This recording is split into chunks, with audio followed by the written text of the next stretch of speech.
Chers Sangha, nous sommes le 8 novembre l'an 2012. Nous sommes dans la salle de méditation de l'Assemblée des étoiles du hameau du bas du village Prunier. Et aujourd'hui, c'est le premier enseignement de la retraite de 3 mois, la retraite hiver, l'an 2012, l'an 2013.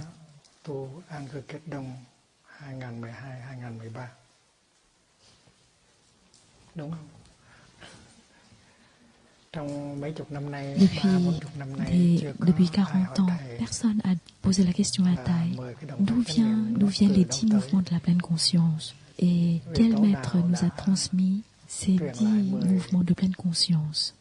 En réalité, ce patriarche est anglais. 10 entraînements à la pleine conscience viennent d'un philosophe anglais. Il est aussi éducateur et il est sociologue.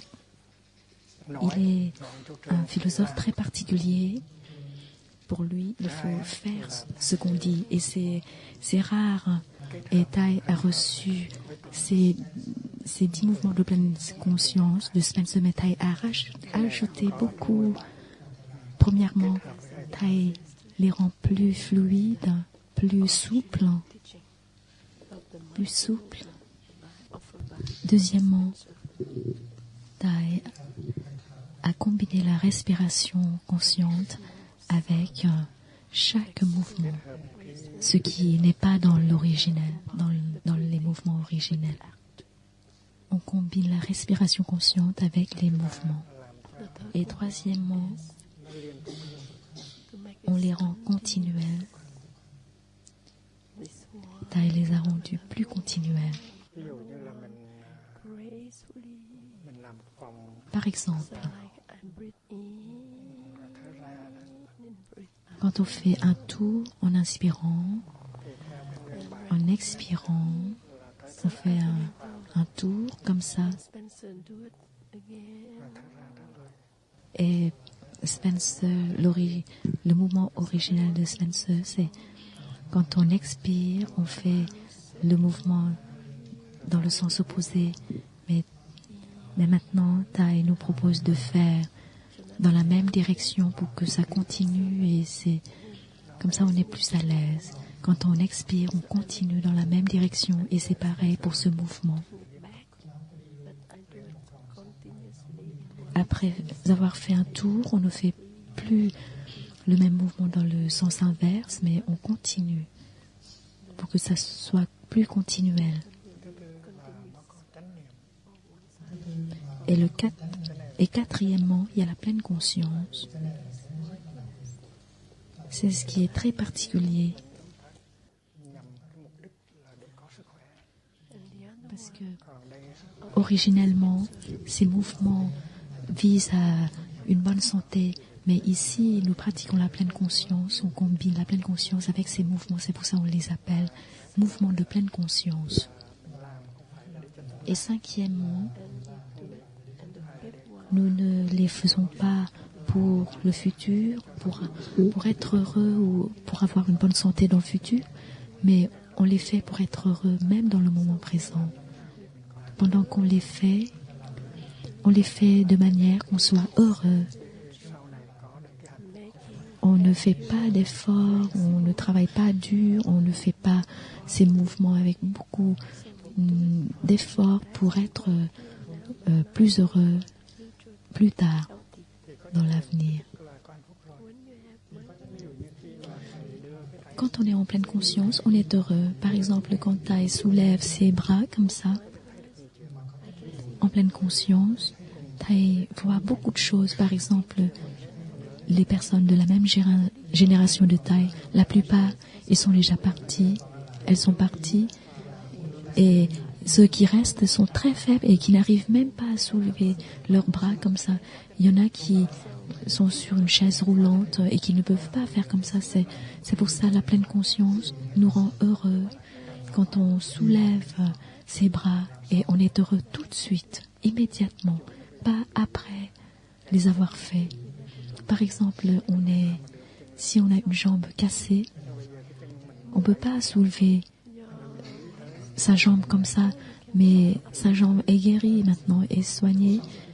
Alors, avec la pleine conscience, on peut se souvenir, le temps quand j'avais ma jambe cassée, je ne pouvais pas la soulever. Et tout de suite, on est heureux. C'est très particulier. Alors donc, ce maître, ce patriarche, avec ce que Thay a ajouté, ces mouvements deviennent les mouvements du village des pruniers depuis 40 ans. Et dans le bouddhisme, on dit souvent que le dharma, le bouddhisme est fait des éléments non bouddhistes. C'est pour ça, tout ce qui est dans le monde, si on sait comment utiliser, on peut les rendre en dharma, en bouddhisme. Maintenant, vous savez l'origine des 10 mouvements de la pleine conscience. Il y a le patriarche Spencer dans ces mouvements. Une fois, Thay a visité une exposition à San Diego, une exposition des cadavres. Et les organisateurs de cette exposition ont été très habiles. Ils ont pu conserver des centaines de corps des jeunes pendant des centaines d'années et ils les présentent, ils les mettent dans un endroit où on a l'impression qu'on entre dans une session de contemplation, une session de méditation des cadavres des jeunes hommes, des jeunes femmes. Et avec beaucoup d'habileté, ils ont pu conserver ces corps avec toute leur beauté, leur solidité, leur force. Et il y a un endroit où ils ont mis le cadavre dans la position, dans la posture de jouer du golf. Très beau. Mais le corps est tout rigide et est mort. Et ils ont pu les garder dans cet état, dans ces postures. Et pendant la visite, on voit que la vie est impermanente. Nous sommes jeunes et nous pouvons mourir à tout moment comme eux, comme ces personnes.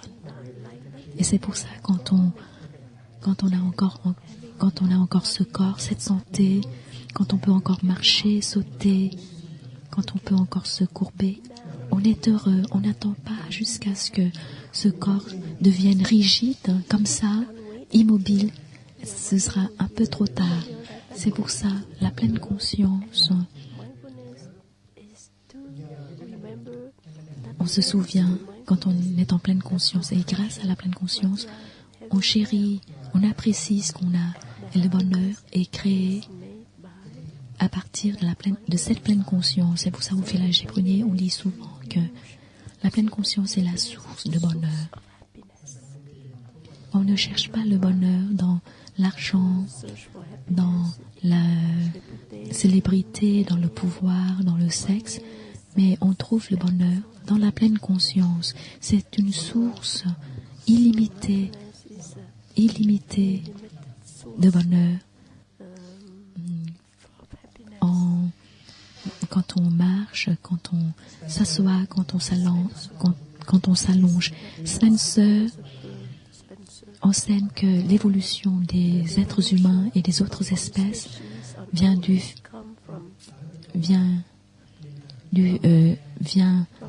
l'homogénéité à l'hétérogénéité, de l'homogène à l'hétérogène. Hier, dans la cérémonie de la prise de refuge, nous avons été d'accord que pendant cette retraite d'hiver, tout le monde, nous allons pratiquer de tout cœur la marche méditative. Et nous savons que si nous la pratiquons à 100%, ce sera très facile. Si on pratique à moitié, à mi-chemin, on ne va pas réussir. Et une fois qu'on réussit la marche méditative, on pourra réussir dans d'autres pratiques. C'est pour ça qu'on a été d'accord que Nous tous, monastiques comme laïcs, nous allons pratiquer la marche méditative à 100%. Dès qu'on fait un pas, on est en pleine conscience. Et pour être en pleine conscience, il faut arrêter de penser. Parce que nos pensées nous nous envolons avec nos pensées. Les pensées nous emportent dans le passé, dans le futur et nous causent de mal. Parfois, les pensées sont très bonnes, mais en général, elles nous emportent dans l'oubli. C'est-à-dire, on perd la pleine conscience. Notre esprit est dispersé dans 1000 directions.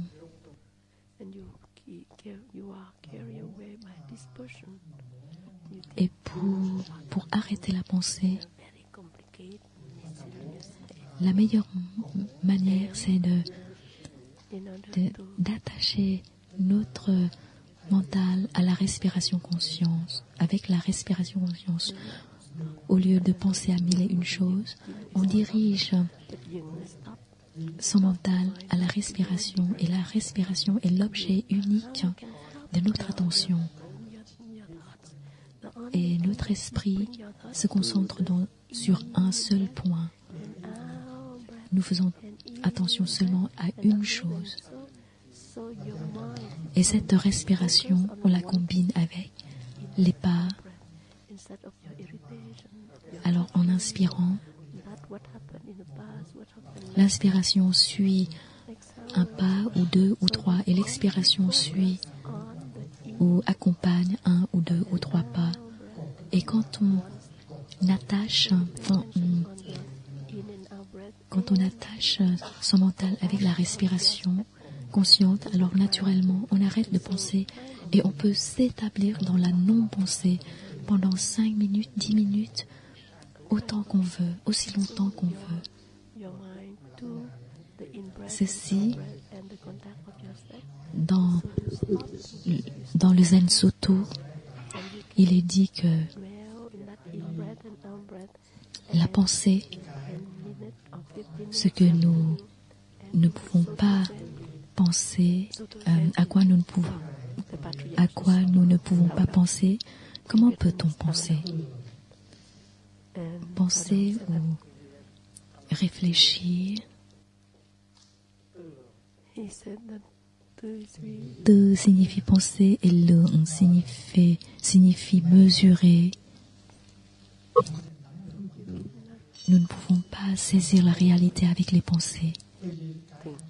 C'est pour ça qu'on dit penser à ce qui est impensable. Ça sert à quoi de penser?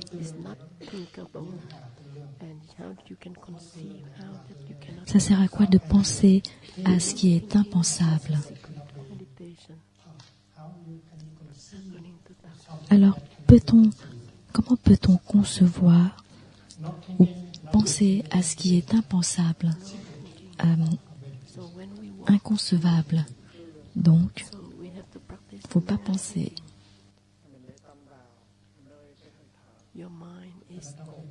C'est pour ça, en marchant, il faut pratiquer la non-pensée. Nous concentrons notre attention sur la respiration, sur les pas que nous faisons. Et c'est ça la pleine conscience et la concentration. On se souvient de la respiration, on reste avec la respiration, on pense, on se souvient des pas, on reste avec des pas. C'est ça la pleine conscience. Et si on a la pleine conscience et la concentration, on peut toucher la vision profonde.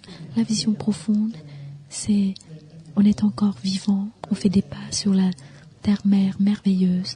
Ainsi, à chaque pas, on peut avoir la joie, le bonheur et la liberté. C'est ce qu'on appelle la liberté. Le mot Thanh Thơi en vietnamien signifie la liberté.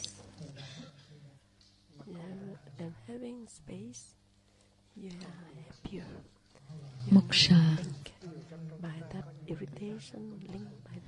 On n'est pas attaché, on n'est pas lié, on n'est pas emporté, on n'est pas bousculé, oppressé. On est libre. Et quand on est libre, on est heureux. Par exemple, parmi nous, il y en a qui sont liés par le passé. Ils ne peuvent pas oublier le passé. Dans le passé, il y a eu la souffrance. Et nous retournons toujours au passé pour ruminer, pour revivre cette souffrance.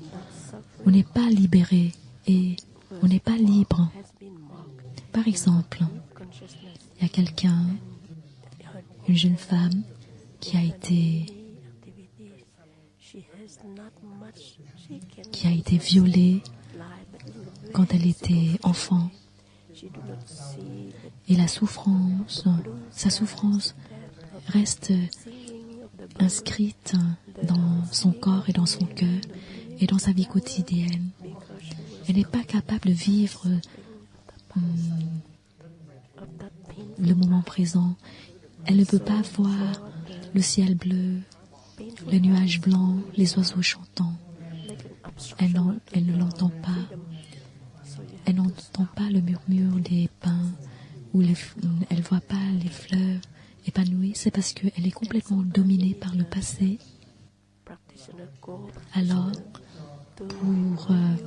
pour ne pas être dominée par le passé, il faut briser le prison du passé pour revenir au moment présent. Et on peut demander à quelqu'un de nous aider, de nous rappeler que ce viol a eu lieu dans le passé et maintenant, dans le moment présent, ça n'arrive pas en ce moment.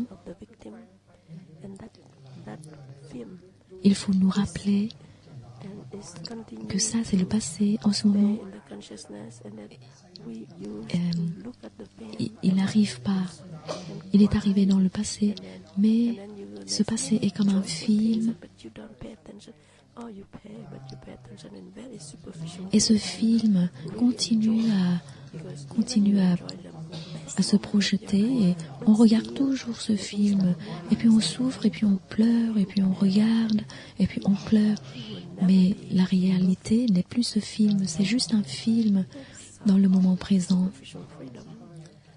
La vérité, en réalité, il y a le ciel bleu, les nuages blancs, les oiseaux chantants, mais on n'est pas capable de vivre tout ça, ce qui se passe dans le moment présent, mais on retourne toujours dans ce coin sombre pour regarder encore et encore ce film. Alors, on perd sa liberté. Et si on fait une respiration, notre respiration commence d'ici jusque-là, ça dure 3 secondes ou 4 secondes.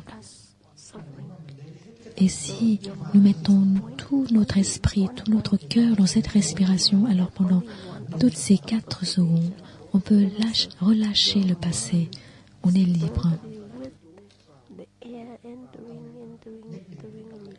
Et son esprit focalisé sur un seul point,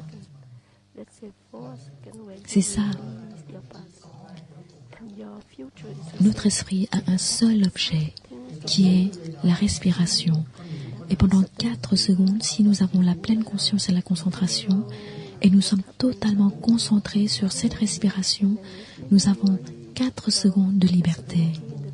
Parce que nous avons relâché le passé. Et le futur est pareil. Le futur peut nous lier, nous attacher. Nous avons des soucis. Qu'est-ce qui va arriver? Qu'est-ce qui va se passer demain? Est-ce que j'aurai quelqu'un pour prendre refuge demain? Qu'est-ce qui va m'arriver demain?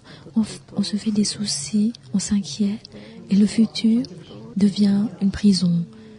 Le futur n'est pas encore là, mais il est déjà une prison pour nous.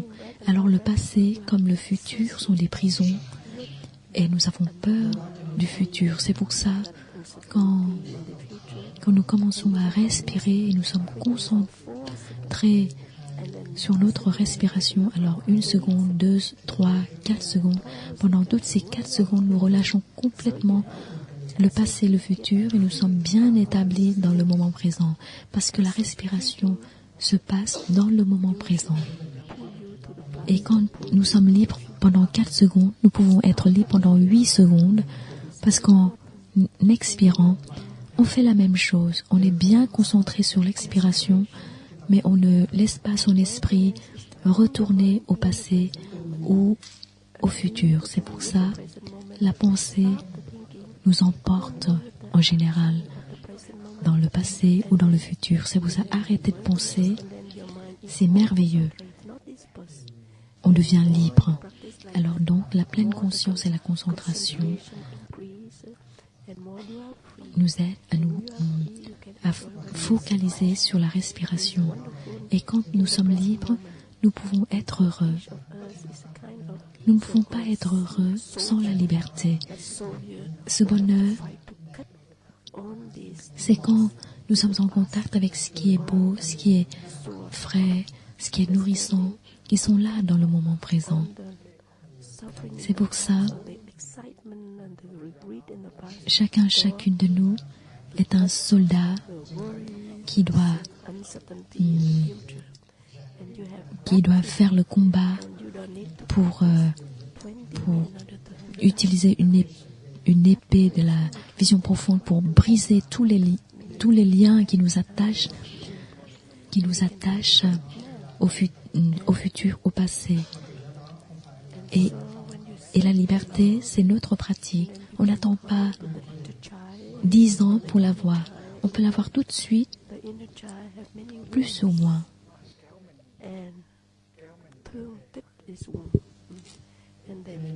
C'est pour ça, quand on reste seul, on peut parler à cet enfant blessé en nous. Cet enfant est blessé et il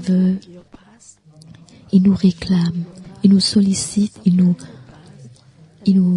tire vers le passé pour ruminer les peines, la souffrance du passé.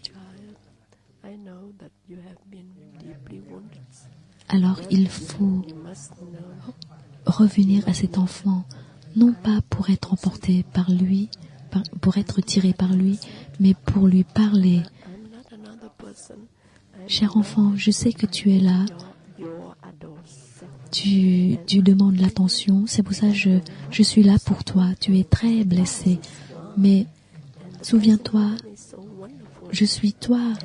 Et maintenant, je suis devenue adulte. Je ne suis pas une autre personne. Mais je suis adulte. Je suis toi-même. Et je te dis que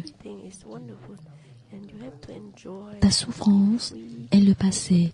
Le moment présent est beaucoup plus beau. Le ciel est bleu. Les enfants, les oiseaux chantent. Alors, tiens-moi la main.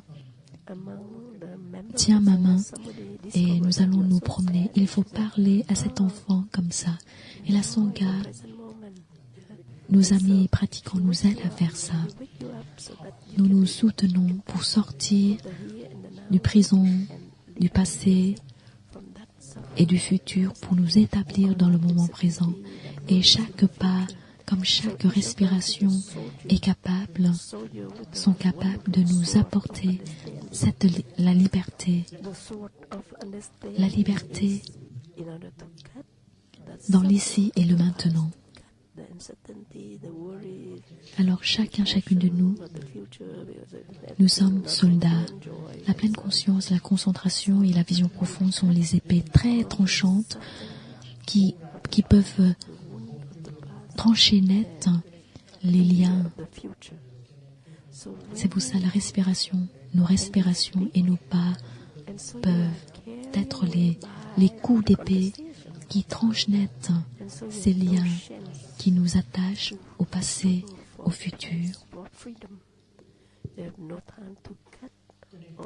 C'est pour ça quand on marche, quand on parle en marchant, cela signifie qu'on se laisse emporter par sa conversation, par ses pensées. On est emporté dans le passé, dans le futur, et on n'a pas l'opportunité de combattre pour avoir la liberté.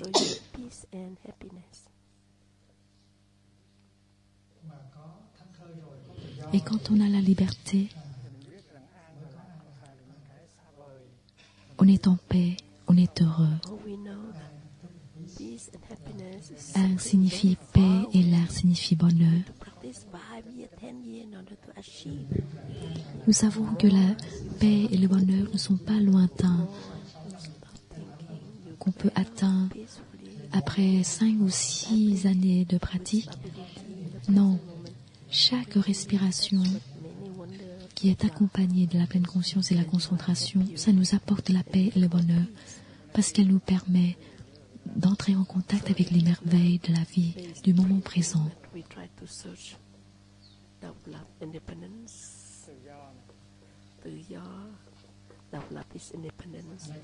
C'est pour ça quand on dit, par exemple,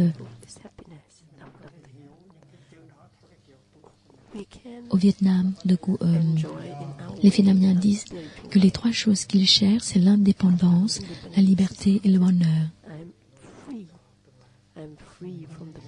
Nous pouvons comprendre ces 3 mots sous la lumière de la pratique. L'indépendance ici signifie on n'est pas esclave du passé, du futur, des désirs, des passions.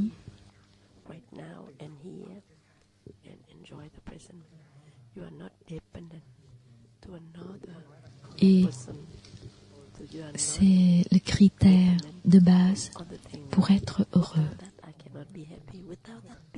Nous ne dépendons pas de quoi que ce soit ou de personne. Nous ne disons pas, sans ça, je ne peux pas être heureux. Nous ne sommes pas dépendants de personne. Non, nous n'avons besoin de personne. Nous sommes indépendants. Alors posons-nous la question, est-ce que je suis indépendante? Est-ce que je dois avoir une autre personne pour être heureuse? Est-ce que je dois avoir ceci, cela, cette chose pour être heureuse? Est-ce que je suis indépendante? Dès qu'on est indépendant, on est libre, on est heureux. On n'est pas...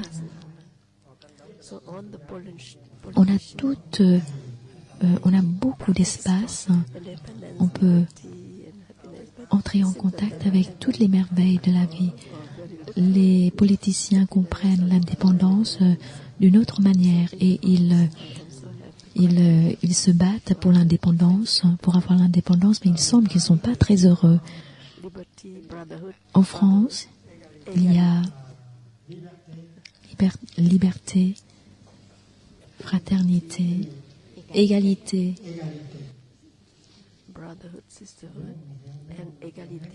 Si nous comprenons tous ces mots sous la lumière de notre pratique, c'est extraordinaire. Liberté, ici, c'est ce qu'on vient de dire.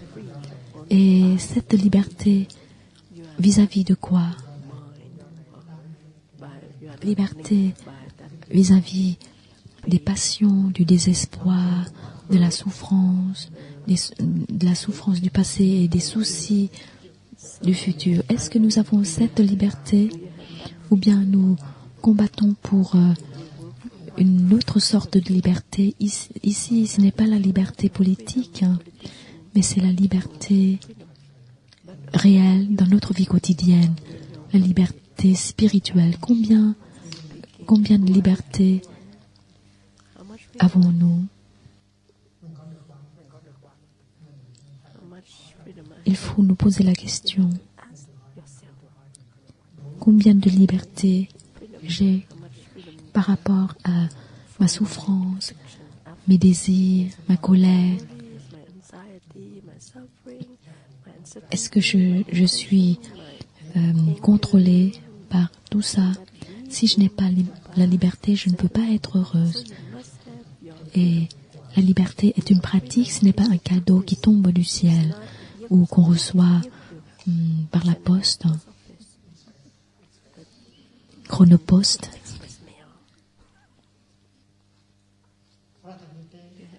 Et fraternité, c'est beau. C'est très beau.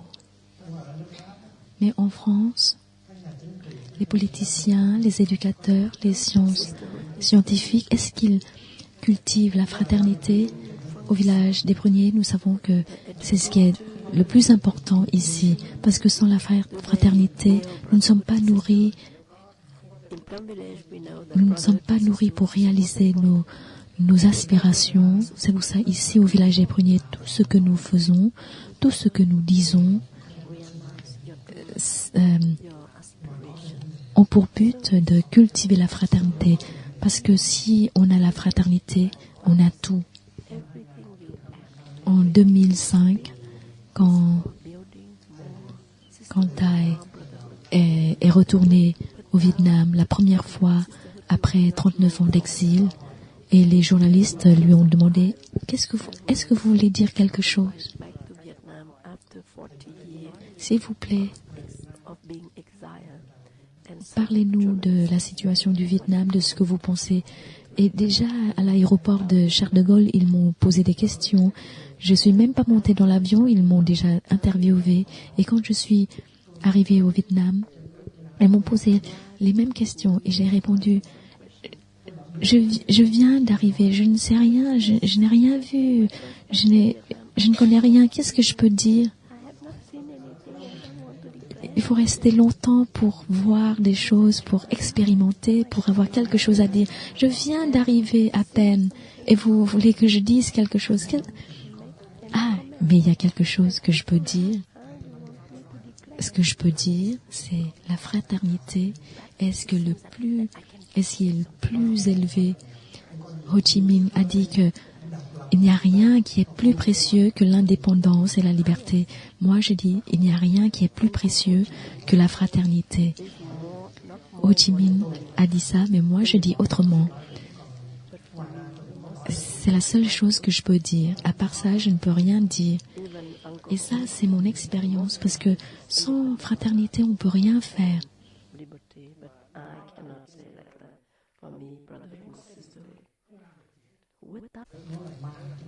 Posons-nous la question, si au village des Pruniers, entre les frères et sœurs et pratiquants laïcs, et nous n'avons pas la fraternité, alors on ne peut rien faire, on ne peut pas organiser une retraite,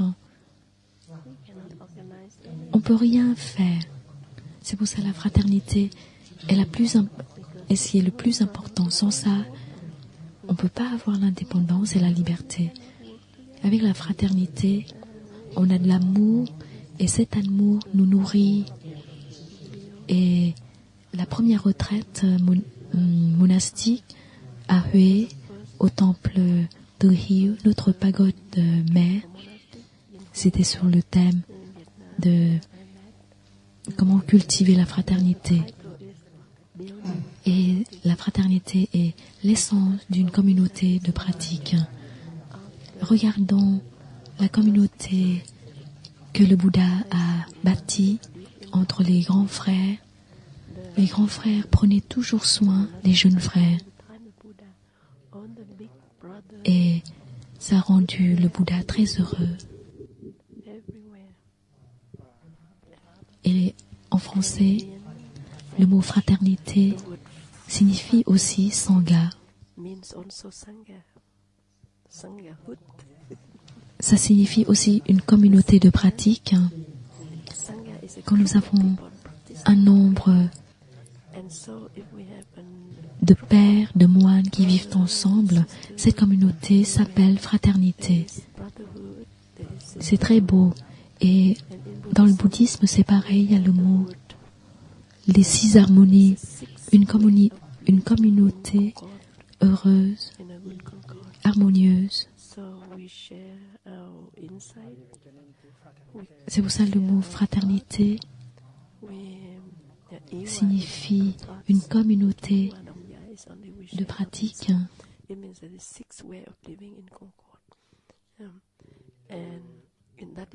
Si vous êtes écrivain, alors écrivez la signification des 3 mots liberté, fraternité et égalité, parce que ces 3 mots sont très beaux, mais il semble que maintenant il reste plus que des mots, il n'y a plus la réalité. Parce que les politiciens, quand ils se parlent, ils s'accusent, ils se querellent, ils parlent des fautes des autres et il n'y a aucune fraternité. Et même dans le seul parti, c'est ce qui se passe. C'est pour ça que la fraternité est très belle. Il faut faire quelque chose pour la restaurer, même dans la formation politique, dans notre formation politique. Et égalité,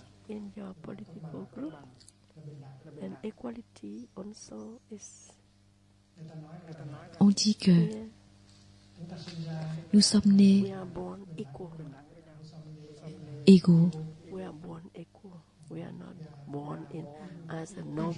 Mais en réalité, ce n'est pas ça. Nous sommes nés, si notre mère est pauvre, alors nous ne pouvons pas être égales. La réalité, c'est ça. Nous ne sommes pas nés égaux. Il y a les enfants qui ont plus de chances d'aller à l'université. Il y en a qui n'ont jamais la chance d'aller à l'université parce que ils n'ont pas de moyens. La vérité, c'est que nous ne sommes pas nés égaux. Et si nous disons le contraire, ce n'est pas la réalité. Ce n'est pas la vérité. Égalité ici ne signifie pas les mêmes talents. Égalité en ce qui concerne les talents ou les bénéfices. Mais la vérité, on voit qu'il y en a qui sont trop riches, il y en a d'autres qui sont trop pauvres. Et le communisme cherche à arriver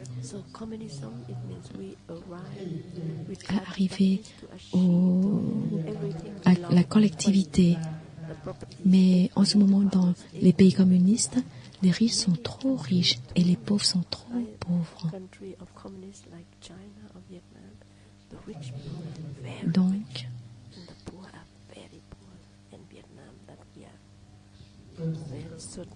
en ce qui concerne opportunité, on ne voit pas l'égalité. C'est pour ça le mot d'égalité, il faut le comprendre. Nous avons les mêmes opportunités. Même si vous êtes né dans le nord ou dans le sud, ou si vous êtes né d'une maman occidentale ou d'une maman de couleur, vous devez avoir les mêmes opportunités. Vous devez être nourri avec du lait quand vous êtes bébé. Au Vietnam et dans plusieurs d'autres pays, il y a les bébés qui n'ont pas de lait à boire. Si la maman n'a pas de lait, alors le bébé n'a aucune chance et l'enfant va être tout maigre. Et il grandit à peine. C'est pour ça qu'on voit plein de garçons, plein de fillettes qui sont tout petits. Ils ne peuvent pas grandir parce qu'ils n'ont pas de lait.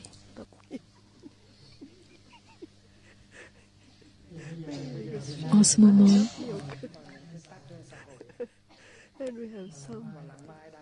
les frères et sœurs rient parce qu'il y en a plein ici, ils sont tout petits.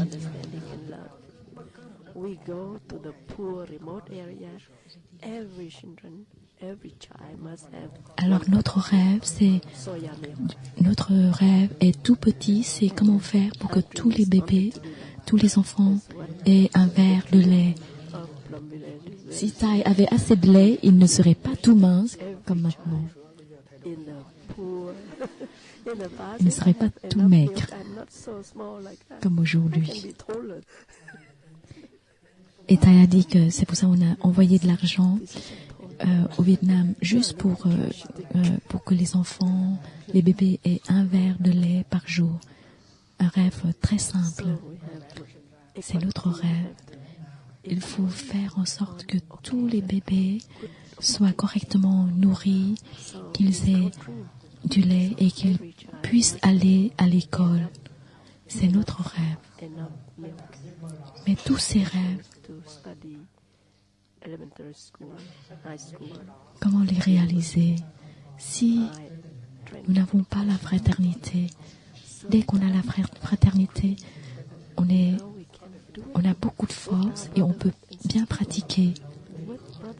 Et on pratique pour avoir la liberté à l'extérieur et à l'intérieur. À l'intérieur signifie par rapport à la souffrance, aux prisons du passé, du futur, des soucis pour le futur. Dans notre vie quotidienne, nous sommes souvent mis dans la situation où il faut prendre une décision. Maintenant, c'est le délai, le jour où vous devez dire oui ou non, et nous sommes dans une situation où il faut prendre une décision très rapidement, très vite, dans l'état où nous n'avons pas la liberté. Si nous devons prendre une décision, quand nous n'avons pas la liberté intérieure, cette décision va mener à la souffrance pour nous-mêmes et pour les autres. Par exemple, nous sommes en colère et nous prenons une décision, alors c'est sûr que cette décision est dominée, contrôlée par la colère. Donc, elle n'est pas une bonne décision. Si on prend une décision quand on n'est pas en paix, quand on a beaucoup de soucis, c'est sûr que cette décision n'est pas bonne. C'est parce qu'on n'a pas la liberté. Quand nous suicidons, nous suicidons, c'est parce que nous sommes contrôlés par le désespoir, la colère. Parfois, on veut punir quelqu'un. Parfois, on se suicide parce qu'on est tellement désespéré. Et quand il y a la colère, le désespoir, et on prend... Alors, la décision n'est jamais une décision faite dans un esprit clair. C'est pour ça notre pratique est la pratique de la liberté, de cultiver la liberté. Alors, vous savez que si on inspire et on se concentre sur l'inspiration naturellement, très naturellement, on relâche le passé, le futur et on a un peu de liberté. Et si on expire en pleine conscience, alors on cultive, on développe cette liberté et en quelques minutes, on a assez de liberté pour prendre une décision. Quand on n'a pas la liberté intérieure, prends pas de décision. Quand on n'est pas en paix, prends pas la décision, même si l'autre personne, il faut prendre la décision tout de suite. On refuse. Non, je n'ai pas la liberté intérieure, je ne suis pas en paix pour prendre une décision. Ne me force pas à prendre une décision. Parce que si on prend une décision fausse, on peut souffrir pendant toute la vie et on fait souffrir l'autre personne. C'est pour ça, cette liberté est un élément très, très important pour le bonheur. And you suffer on your life, and you make other person suffer. So your liberty is a very important element for your happiness.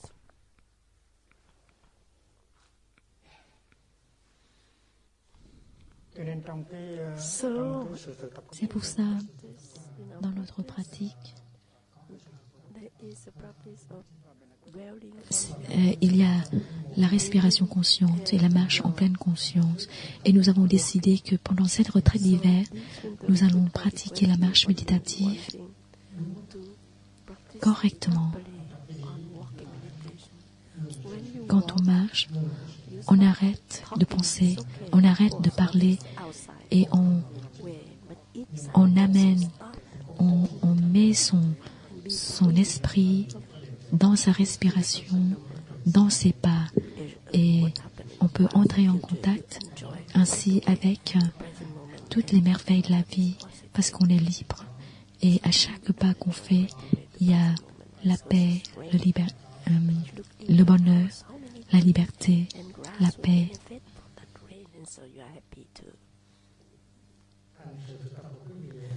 Donc, votre pratique, c'est de marcher de manière que chaque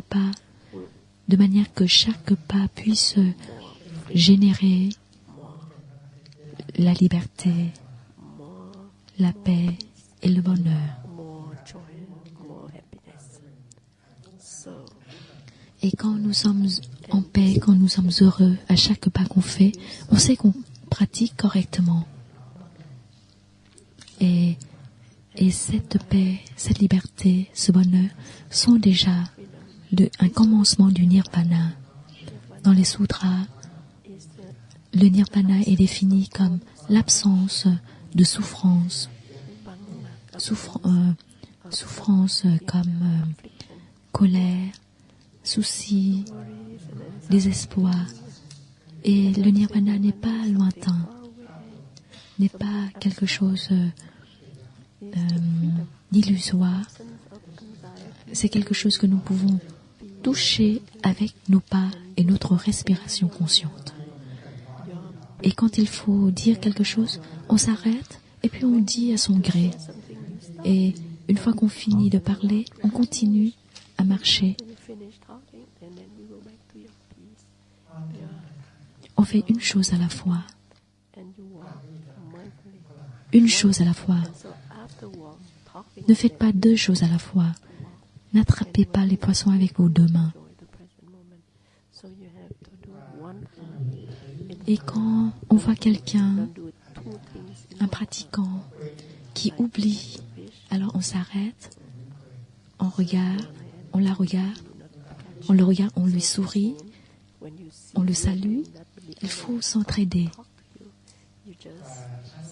Et ce matin, frère Tiang Choi Biu Hien a guidé la méditation assise au Hamudio, et après les toucher de la terre, il a rappelé la Sangha. Cher Sangha, aujourd'hui pratiquez de tout cœur la marche méditative. En marchant, on ne pense pas, on ne parle pas, on marche en telle sorte qu'on puisse voir que la terre-mère est en train de soulever nos pieds. Et c'est très beau ce qu'il a dit.